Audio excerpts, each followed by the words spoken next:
Bonjour à tous et bienvenue sur ma chaîne YouTube. Je m'appelle Vikas Nera et dans la vidéo d'aujourd'hui, nous allons voir comment créer un serveur de messagerie SMTP avec le panneau de contrôle Estia. Nous allons configurer un serveur de messagerie avec le panneau de contrôle Estia, également appelé Estia CCP. CCP signifie panneau de contrôle et Estia désigne ce système. Je vais vous en donner un aperçu. Après l'avoir installé, vous constaterez qu'Estia CCP est essentiellement une plateforme d'hébergement. Contrairement aux options payantes comme cPanel, Estia CCP est gratuit et open source. Vous pouvez l'utiliser librement sur autant de serveurs VPS que vous le souhaitez. Il n'y a aucune limitation ni restriction. En quoi consiste-t-il? Vous pouvez également gérer des sites web et d'autres fonctionnalités. Une option de messagerie est également disponible. C'est ce que nous allons explorer dans cette vidéo. Si vous n'avez pas vu ma dernière vidéo, j'ai installé MailWith avec Estia. Je l'ai configuré sur Estia et sur AWS. Qu'ai-je fait? J'ai installé MailWith sur Estia. J'ai d'abord ajouté un domaine ici. Ensuite, j'ai créé une base de données. Ensuite, je l'ai installé ici. Vous devriez absolument regarder cette vidéo. Dans cette vidéo, je vais vous expliquer comment créer votre propre serveur SMTP avec Estia. Vous devrez ajouter un domaine ici. Vous pourrez ensuite créer plusieurs comptes de messagerie à partir de celui-ci. Cela vous permettra également d'accéder à des services comme SMTP ou IMAP. Si vous souhaitez utiliser SMTP avec d'autres logiciels, c'est également possible. C'est ce que nous allons aborder dans cette vidéo. J'ai listé les prérequis ici. Je recommande d'utiliser Ubuntu. Lorsque vous visitez le site web d'Estia, il est compatible avec Ubuntu et Debian. Vous aurez également besoin d'un VPS ouvert. Dans cette vidéo, j'utiliserai DigitalOcean. Le port 25 est ouvert sur mon compte. Il n'est pas disponible pour les nouveaux comptes que vous créez. Alors, que faire? Vous trouverez un lien Cabo ci-dessous. De là, vous pourrez sélectionner leur forfait de base. Le port 25 est ouvert par défaut ici. Vous devriez absolument l'utiliser. Veuillez utiliser mon lien d'affiliation. D'accord. Quelles sont les exigences en matière de RAM? 2 Go de RAM suffisent, mais vous pouvez en choisir davantage. Le domaine que nous utiliserons dans cette vidéo est celui-ci. Avant de continuer, si vous n'êtes pas encore abonné à ma chaîne YouTube, n'hésitez pas à le faire. Dans ma dernière vidéo, j'ai installé MailWith sur cette configuration. Regardez-la également. Dans cette vidéo, nous nous concentrerons sur la configuration de la messagerie. Quelle est la première étape? Nous allons créer une droplet. Ensuite, nous installerons Estia dessus. Il suffit d'exécuter 2 commandes pour installer Estia. Ensuite, nous accéderons à la section messagerie, créerons plusieurs comptes, connecterons notre serveur SMTP et vérifierons son fonctionnement. Nous configurerons également les enregistrements DNS, notamment SPF et DKIM. Il y a SPF et DKIM à configurer. Cette vidéo sera assez longue, alors regardez-la quand vous le souhaitez. Je vous guiderai étape par étape. Commençons par créer un VPS. Je clique ici sur Droplet. Vous pouvez voir ici les versions d'Ubuntu prises en charge. Je sélectionne Ubuntu 22, OK. J'ai saisi Ubuntu 22.04. Confirmons maintenant qu'il s'agit bien de la version 04. OK. Quelle est la prochaine étape? Dois-je choisir 2 Go ou 4 Go de RAM?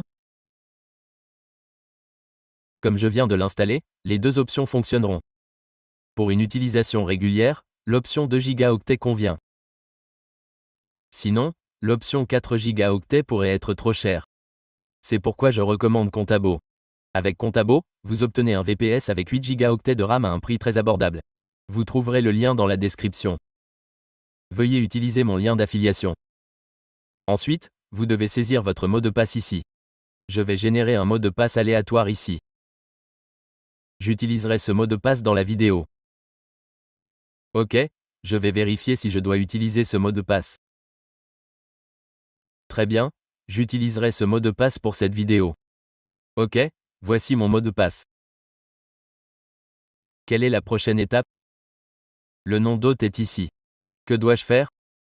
Je vais saisir mon nom de domaine. Je le saisis ici et je clique sur « Créer une droplet ». Une fois la droplet créée, je continue.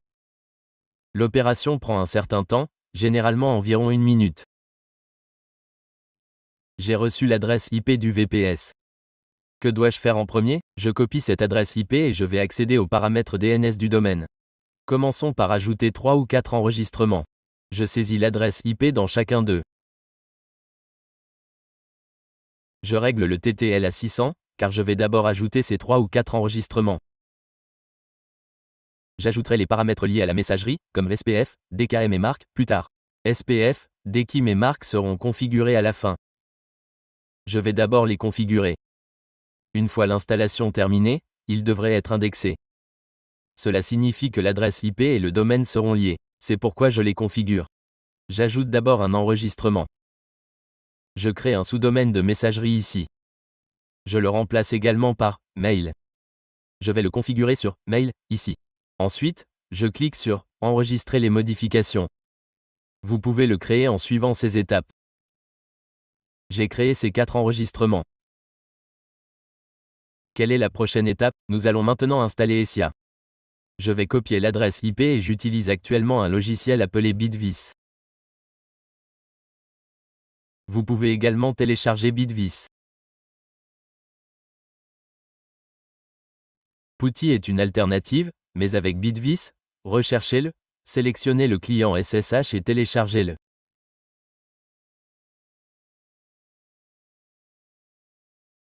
Les enregistrements sont maintenant mis à jour. Vous pouvez le télécharger ici. J'ai copié mon adresse IP ici et saisi le mot de passe. J'ai cliqué sur « Copier » et je me suis connecté ici. Que dois-je faire? Cliquez sur « Accepter ». J'ai saisi le mot de passe ici. J'ai cliqué sur « OK ». Ensuite, j'ouvre le terminal ici. En visitant le site etp.com, vous trouverez les commandes répertoriées ici. J'exécute la première commande ici. Je l'ai copiée et collée ici. Puis j'ai copié la deuxième commande et je l'ai collée ici. Lorsque j'ai saisi la deuxième commande, il m'a été demandé d'ajouter force avant de l'exécuter. Je vais donc l'exécuter sans ajustement. L'affichage ressemble à ceci. Je vais le démontrer en le saisissant ici. J'avais initialement exécuté la commande comme ceci, mais il me demande de l'exécuter de cette façon. OK. Après avoir exécuté cette commande, elle est installée ici. On me demande ensuite si je veux continuer. Tapez I et appuyez sur Entrée. Ensuite, on me demande mon adresse email. Que dois-je faire? Je copie mon nom de domaine et je le saisis comme admin@mydomain. OK. On me demande ensuite quel nom d'hôte utiliser. Ce nom d'hôte doit correspondre au nom de domaine. Je le saisis donc. S'il est déjà défini, appuyez simplement sur Entrée. Sinon, je le saisis et je vérifie. Je saisis donc ceci. Je saisis le nom d'hôte, les détails et appuyez sur Entrée. Lorsque je n'ai saisi que le nom de domaine, il ne l'a pas accepté. Je saisis donc le nom d'hôte à la place. Vous pouvez utiliser des options comme ceci ou cela. Que dois-je faire? Je vais saisir le courrier. Voilà. J'ai ajouté le courrier. L'installation a commencé. Cela va prendre un certain temps. Ajoutons 1 ou 2 enregistrements supplémentaires pendant l'installation.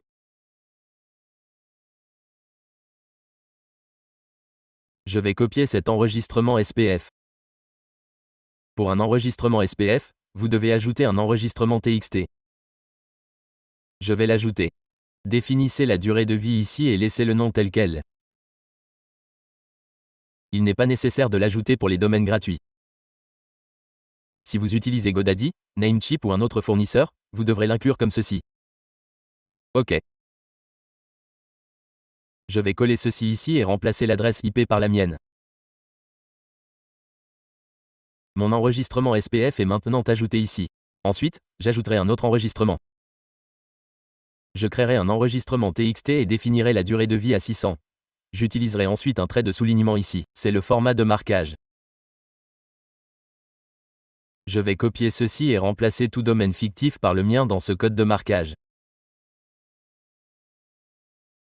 Dans ce code de marquage, vous devez remplacer tout domaine générique par le vôtre. OK, je vais coller ceci ici. Le code de marquage est prêt. Vous devez le saisir sous le champ nom. Avec le trait de soulignement activé, mon marquage est prêt. Il nous faut maintenant créer un enregistrement MX.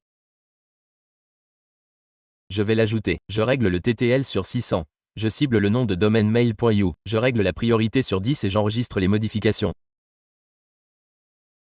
Il ne reste qu'un seul enregistrement d'EKIM, ce que nous ferons après la configuration du serveur, car cela nécessite la génération d'une clé privée et d'une clé publique.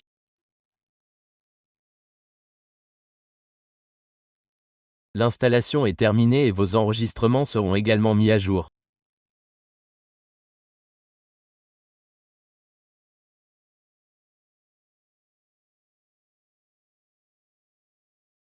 L'installation est terminée. On vous demande si vous souhaitez redémarrer. Appuyez simplement sur Entrée ou sur n'importe quelle touche. Je vais redémarrer. OK. J'ai reçu les informations ici. Je vais les copier-coller quelque part. OK. Je vais zoomer un peu. Le redémarrage est en cours. Une fois terminé, je clique sur Continuer. Le redémarrage est terminé. Une nouvelle connexion est demandée. La connexion est rétablie. OK. Quelle est la prochaine étape? Je vais copier cette URL et la coller ici. Je vais également copier le mot de passe. Terminé. Le chargement devrait commencer. Cliquez sur Continuer pour enregistrer. Mon nom d'utilisateur est admin et mon mot de passe est celui-ci. OK, je vais saisir le mot de passe ici. Que faire en premier? Il y a un utilisateur administrateur ici. Allez ici.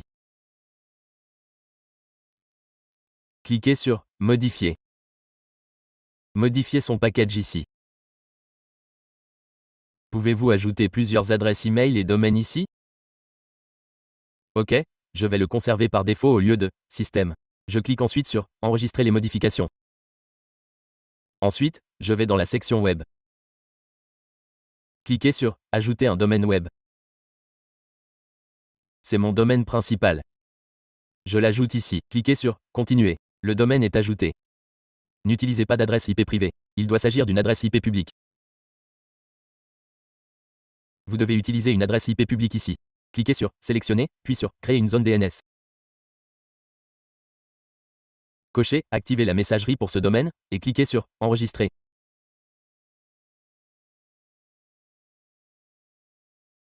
OK, un de vos domaines est maintenant créé sous Web.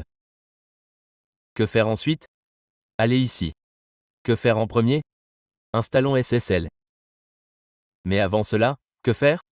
Accédez à MX Toolbox. Saisissez votre domaine ici. Je vérifie si votre IP et votre domaine sont connectés et mis à jour. Les résultats s'afficheront ici. Si votre IP est visible ici, regardez, 210 110 signifie que mon IP est affiché, indiquant qu'ils sont connectés. Cela confirme leur lien. Maintenant, installons SSL. SSL est actuellement actif sur l'un, mais pas sur l'autre. Je clique sur Modifier, ici et j'installe Let's Encrypt SSL. Activer SSL est maintenant affiché. Cliquez dessus. Ici, il est indiqué « Utilisez Let's Encrypt ». Cochez cette case. OK. Cliquez ensuite sur « Enregistrer ». J'ai cliqué sur « Enregistrer ». Mon SSL est maintenant ajouté. Lorsque j'accède à la section Web, vous pouvez voir que la vérification SSL est également activée ici. La vérification SSL est également confirmée ici. Quelle est la prochaine étape? Accédez à la section Mail. Une fois dans la section Mail, votre domaine est déjà ajouté, car lors de l'ajout du domaine, vous l'avez également activé pour la messagerie. OK, mon domaine est ajouté. Je clique dessus. Cliquer ici m'invite à ajouter un compte de messagerie. Créons un compte de messagerie. Je copie le mot de passe ici et le colle ici. Je le crée en tant qu'administrateur. Je le configure ici avec le nom « admin ». Il y a aussi une option avancée ici. Si vous souhaitez transférer le message vers une autre adresse email, vous pouvez l'ajouter ici. Quota. Vous pouvez définir un quota pour ce compte de messagerie, par exemple 5 ou 6 mégaoctets. D'accord. Oui, vous pouvez définir le débit ici. Il offre de nombreuses fonctionnalités. Quelle est la prochaine étape? Je l'enregistre ici. J'ai cliqué sur « Enregistrer ». D'accord. Oui. Après avoir enregistré, toutes ces options apparaîtront dans la barre latérale. Je clique dessus. Elles s'afficheront. Que dois-je faire? Je dois créer un sous-domaine pour la messagerie web ici. Cliquer dessus ouvre un cube rond sur un sous-domaine. Que dois-je faire? Je copie ceci ici. Je crée 2 enregistrements ici, un pour ceci et un autre pour www. J'utiliserai mon adresse IP et définirai le TTL à 600. Je l'ai défini à 600 et je l'ai enregistré ici.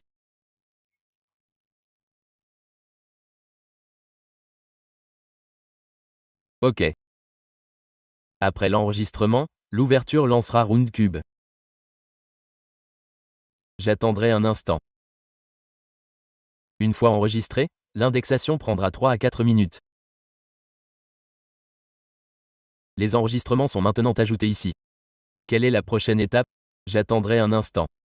Je vous montrerai Roundcube à la fin. Quelle est la prochaine étape? Voici votre nom d'hôte. Si vous souhaitez utiliser SNTP, voici les détails. Pour SSL, utilisez ce port. Sans SSL, vous pouvez utiliser le port 25. Nous allons le tester maintenant. Je vais accéder à SMTP ici. Vous connaissez déjà SMTP. Pour tester SMTP, je vais saisir mon nom d'hôte ici. C'est mon nom d'hôte. OK. Oui, je vais d'abord le tester sans SSL. J'utiliserai le port 587 et mes comptes de messagerie sont admin et admin. Voici mon nom d'utilisateur et mon mot de passe. Bref, je vais utiliser la même chose pour le champ « Expéditeur ». C'est celui que j'ai créé. J'ouvre un service de messagerie temporaire ici. Je vais d'abord lui envoyer un email de test. Je vais récupérer une adresse email ici. Tous les détails seront également affichés ici. Voici votre nom d'utilisateur. OK. Je clique dessus et je le colle ici. Je clique maintenant sur « Envoyer » et je vérifie si ça fonctionne. L'envoi n'est pas en cours. Le message est en cours de traitement. Votre email a été envoyé. Et il a été reçu ici aussi. OK. Maintenant, testons avec SSL. Essayons le port 465. Je clique sur « Envoyer ». Voyons si ça fonctionne aussi. Non, ça ne fonctionne pas.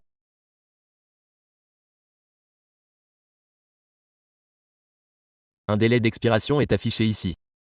Vous pouvez tester différents ports ici. Pour l'instant, votre messagerie fonctionne sans SSL. Vous pouvez essayer toutes ces options.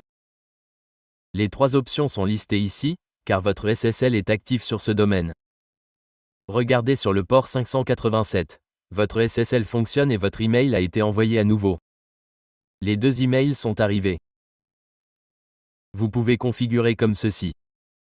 Quelle est la prochaine étape? Qu'avons-nous fait ici? J'ai configuré SPF. J'ai configuré marque. J'ai ajouté des enregistrements MX. Mon DKIM est toujours en attente. Que devons-nous faire? Accéder à la section DNS ici.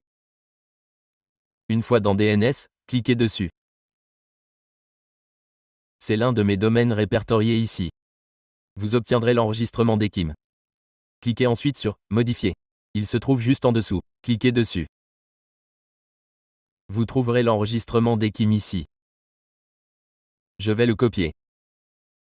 J'ajouterai un enregistrement.txt ici. Dans le champ nom, collez ceci. Je vais copier ce code et coller l'intégralité du code ici.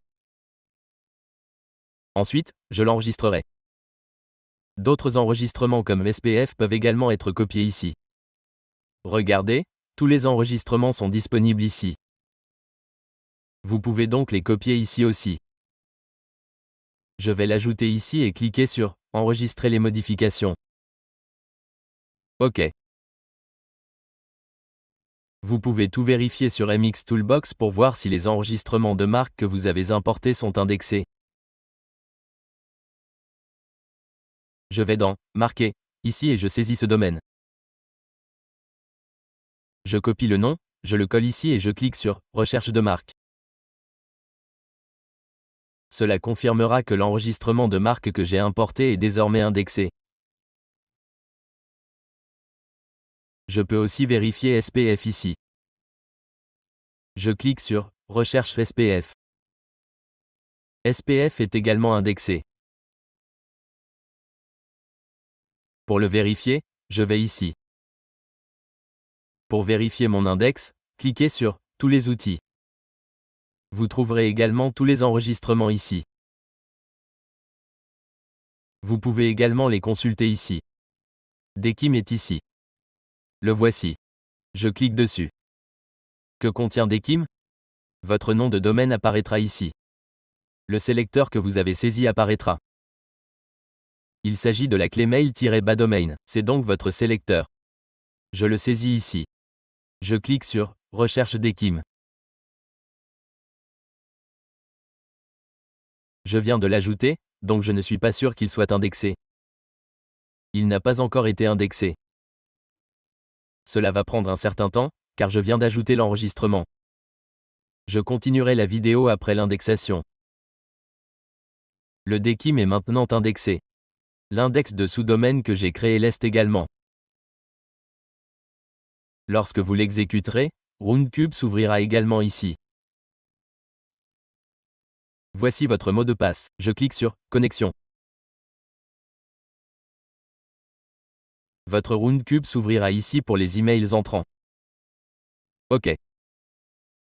Je vais maintenant accéder au testeur de messagerie pour vérifier mon score. Je vais aller ici et obtenir un identifiant de messagerie. J'enverrai un email à cette adresse. J'ai cliqué sur « Envoyer ». Mon email a été envoyé.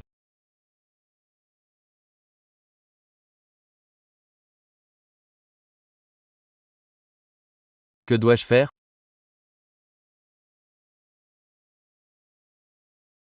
Je vais vérifier le score ici.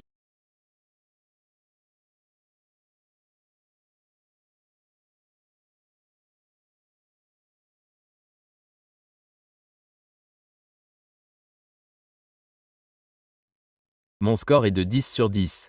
OK, regardez. Tout est correct ici.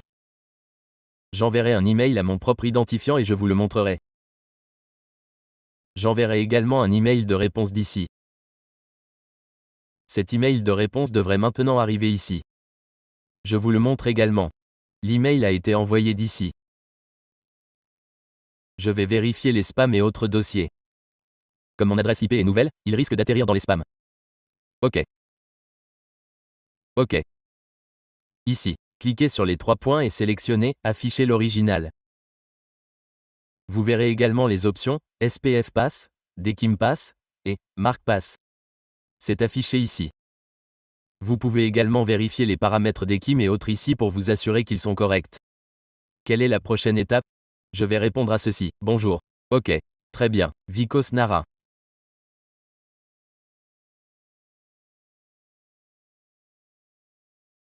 J'ai également répondu à ceci. J'ai cliqué sur « Envoyer ». OK. Après l'envoi, je vais actualiser ici et vérifier. Voyons si la réponse que j'ai envoyée arrive ici ou non. Vérifions ici. Ok, ça prend un peu de temps car la réponse que j'ai envoyée ira là-bas. L'email de mon compte était celui de l'administrateur. Mais la réponse que j'ai envoyée apparaîtra également dans la section administrateur. Ok, je vais actualiser ici. Regardez, la réponse que j'ai envoyée est arrivée ici aussi. Je vous ai tout montré. J'ai d'abord ajouté le domaine. Ensuite, j'ai créé un compte de messagerie. Ensuite, j'ai ajouté des enregistrements comme Dekim et autres. Je vous ai ensuite montré un email test ayant obtenu une note de 10 dixièmes. J'en ai ensuite envoyé un à Gmail. J'y ai répondu. Cette réponse est également reçue ici. Vous pouvez accéder à votre compte de messagerie et ajouter IMAP ou d'autres informations dans Outlook ou des outils similaires. Grâce à ces informations, vous pouvez configurer votre compte dans Outlook, Gmail ou ailleurs. J'ai configuré SMTP ici et je l'ai démontré. J'y ai également répondu ici. C'est tout pour cette vidéo. J'ai déjà abordé de nombreux sujets liés au serveur de messagerie. Vous pouvez consulter ma playlist ici, vous y trouverez une playlist consacrée au marketing par email. J'ai abordé de nombreux sujets liés à l'hébergement web ici.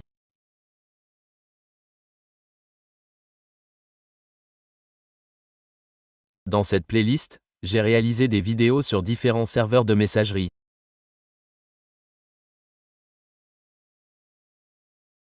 Voici des vidéos sur cPanel. Et voici des vidéos sur PowerMTA. J'ai couvert des vidéos sur Mailco, iRedmail et Estia ici. Des sujets comme Mailco, iRedmail, Estia et comment préparer le courrier dans une boîte mail sont tous dans cette playlist. Si vous n'êtes pas encore abonné à ma chaîne YouTube, faites-le pour regarder plus de vidéos.